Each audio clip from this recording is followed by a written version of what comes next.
Joe and Ralph started Garcia's back in 1971. One of their famous pizzas is a Chicago stuffed pizza called a Gutbuster. This is my attempt to make it. This is the equipment you'll need, including a temperature gauge and a scale, because you're going to want to be accurate with your dough, and a nice, this is about 2.5, 3 inch deep, quite sturdy, 7 inch across Chicago stuffed pizza pan. To make the dough, you're going to need these items.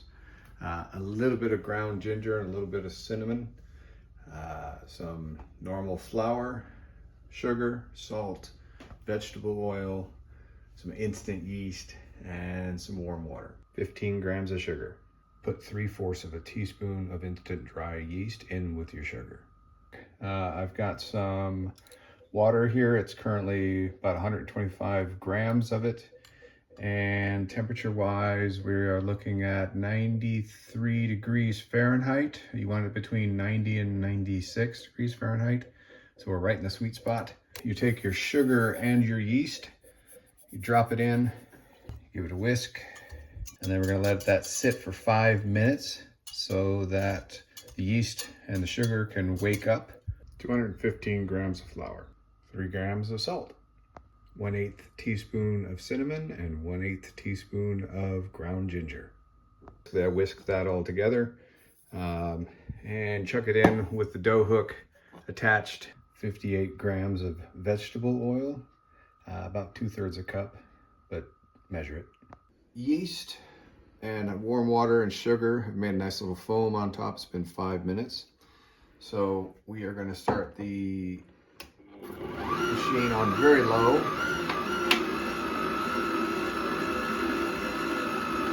And just drizzle this in.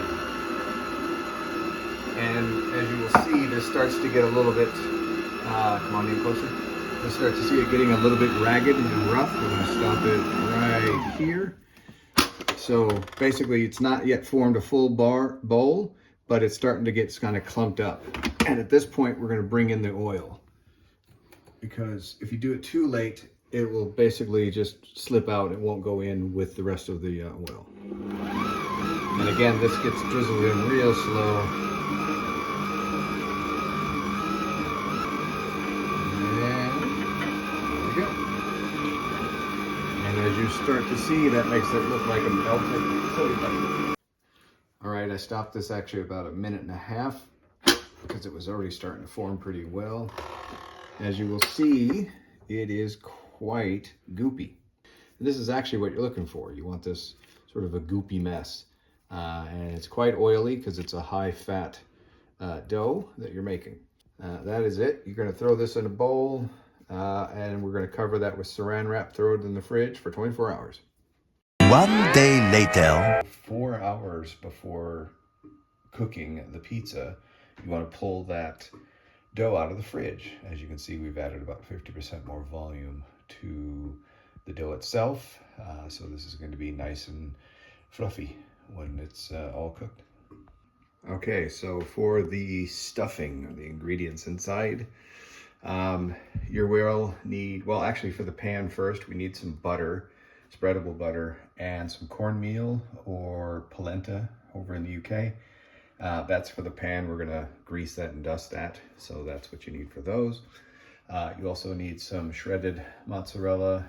Some cheddar would be good as well for some of the inside, but we also need, very importantly, slices of mozzarella. You'll see why when we layer that into the pan. For your toppings or innings, I'm not sure what you would call those. I made some Italian sausage myself. It's quite easy to do here. There's not a lot of Italian sausage, I just make my own. And I'm using some sliced mushrooms, some onions, red pepper, and you could use some pepperoni slices. But it's a great thing about this pizza, you can put anything in it you want. You can make it all vegetarian, whatever you like. Next, we're going to try and get the liquid out of these, what is this, chopped tomatoes. We're only going to need 250 grams of this, and this is a 400 gram can, but I'm going to go ahead and just drain all of it because I'm not sure how much of that will be actual liquid. Basically just let this drain out because we don't want it to sog up the pizza. But it's only about 190 grams that I got out of that 400 gram can, which is, that's enough. Like, it's gonna be great. We're gonna put 2 tablespoons of tomato paste in with that, and then put it aside when we make the rest of the sauce. Okay, so I've added these seasonings, some sugar and the rest here. It would be in the description. To the sauce. It makes it just a little bit sweet. I put a little bit of Aleppo pepper in mine, or chili flakes, because I'd like a little bit of heat. Before seasoning your pizza pan, get a sheet of tin foil. You're going to cut around the outside and make a protective foil ring for the crust, like so. Okay, for this next bit, get yourself a paper towel and some, again, spreadable butter. Get a good dollop on there.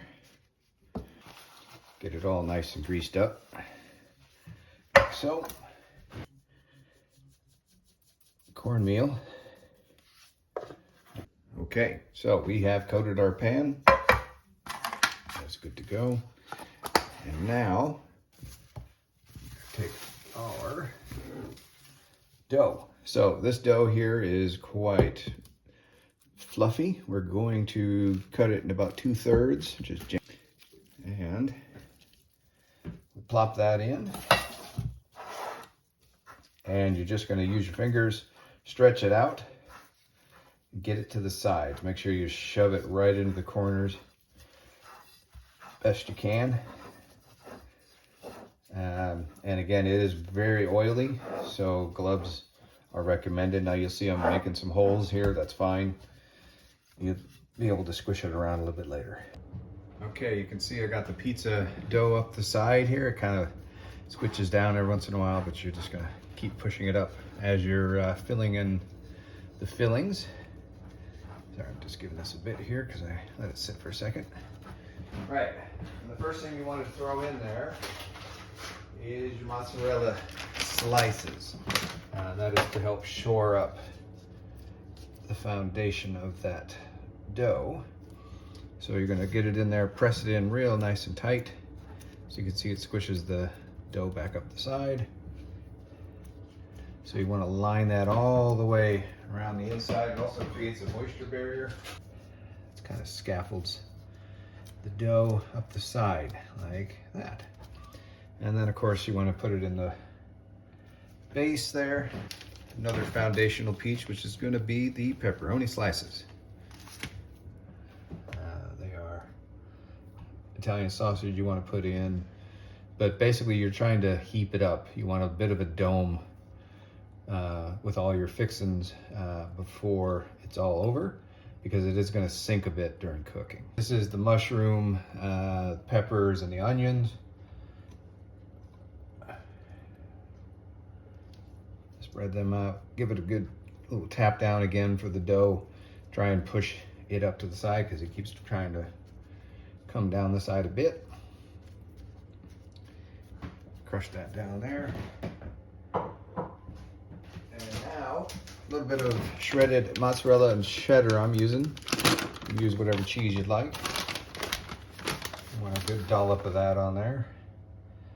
It'll sink in through all of the parts there. One more layer of pepperoni. Okay, so right now I'm taking the third of the dough and I am working it into a lid. Hopefully this works better. There we go. Good. And just drape it over. And now you just start crimping in, so you try and get it in with the cheese and the other elements all the way around. You can stop. Okay, so now you've got a little bit of a dome here, which is good because the cheese is going to melt. You need to put an X through the pepperoni layer and the dough, so the steam has somewhere to go, otherwise it'll start to blow the dough up a bit. And now you take your pizza sauce and you just layer it across. You can cut. You want to throw it into an oven. Try not to use a fan oven if you can. And you want it on the lowest rung possible so that the bottom gets cooked. And that goes in for 15 minutes and then we'll check it. Okay, we're 15 minutes in. The crust is looking nice and brown. You can see that little bit of steam coming off it there. So now we're going to put the foil ring around the side.